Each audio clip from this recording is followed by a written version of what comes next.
when I'm looking at the four stages of fame from a marketing and branding standpoint. Let's say you're working together with a new candidate, and I think one of the most interesting thing about Trump was that he owed nobody anything. He made his own money. He was known by The Apprentice for 12 seasons, 13 seasons, and to see him where he was, everybody knew his name.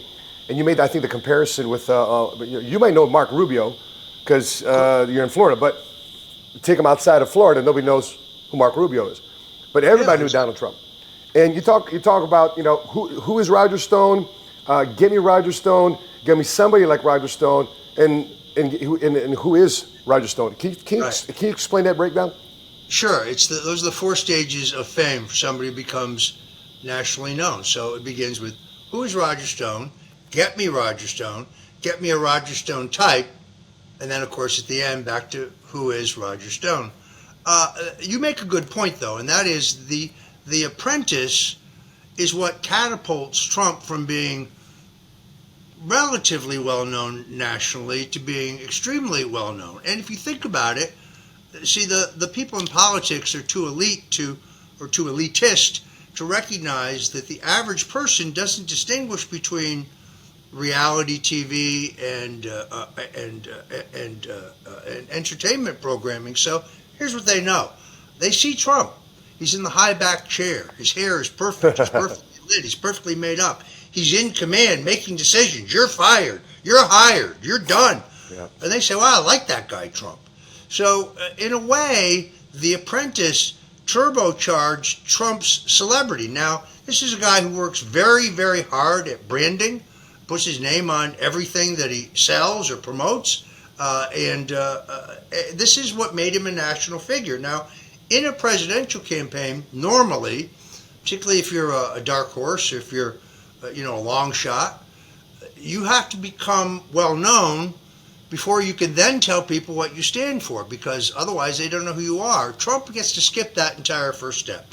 From the beginning, everyone knows who Donald Trump is. He's that brash New York billionaire who's a straight talker, and he tells you exactly what he thinks. So he's able to use that celebrity to get into the big race right from the beginning. In 1988, we're sitting in his office. He's reading the New York Times.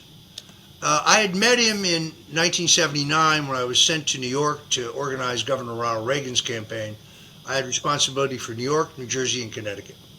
And I had gotten a meeting with him, and I had pitched him on Ronald Reagan.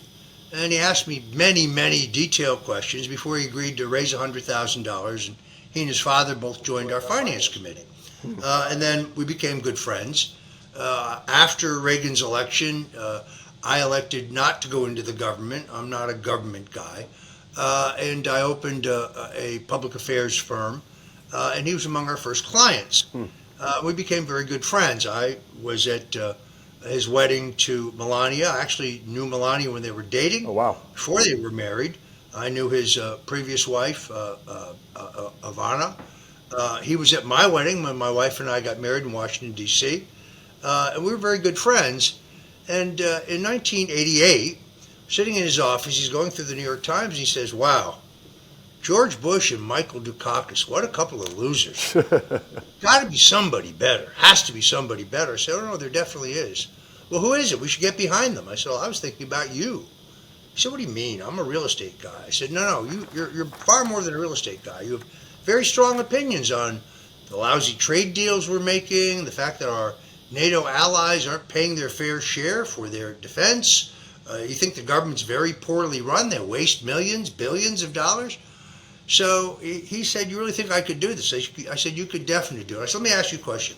Are any of these guys who are running smarter than you are? He said, definitely not. So there you go.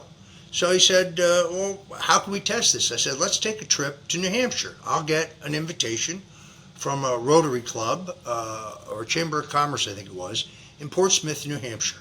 And you just go up there, and you don't have to work from prepared remarks. Trump hates prepared remarks. He likes to talk off the cuff. Nice. And let's just see what the reaction is. And we went up, and I remember this. Vice President George Bush had spoken in this same venue for the Chamber of Commerce, and it was a sellout, meaning there were 300 people. Donald Trump had 1,500 people Wow. outside waiting for his helicopter to land, the black helicopter. And he was a smash hit. It was the first time I saw the Trump electricity, in a political context. What year was this? You either have that charisma or you don't. You know? And he had that it's like pull. when I said to him, when I first met him in 1980, when I got an appointment with him, and he said, well, I wondered when you were going to come. I said, what do you mean? He said, well, they've all been here. I mean, George Bush, Howard Baker, John Connolly. I met them all. So what did you think of him? He said, I had no idea Howard Baker was so short. I said, what about John Connolly, the former Texas governor? He said, after I shook that guy's hand, I had to count my fingers. Wow. I said, what about George Bush? He said, the guy's got a handshake like a fish. Who would vote for this guy? And I pitched him hard on Reagan, and he said, your man's going to win. I said, why do you say that? Trump said, because he has the look. You see, we live in the television age. He's got the look. Yeah. And then he says to me, I've got the look, meaning him, but I don't want to run for president. And I'm thinking to myself, yet. Yet.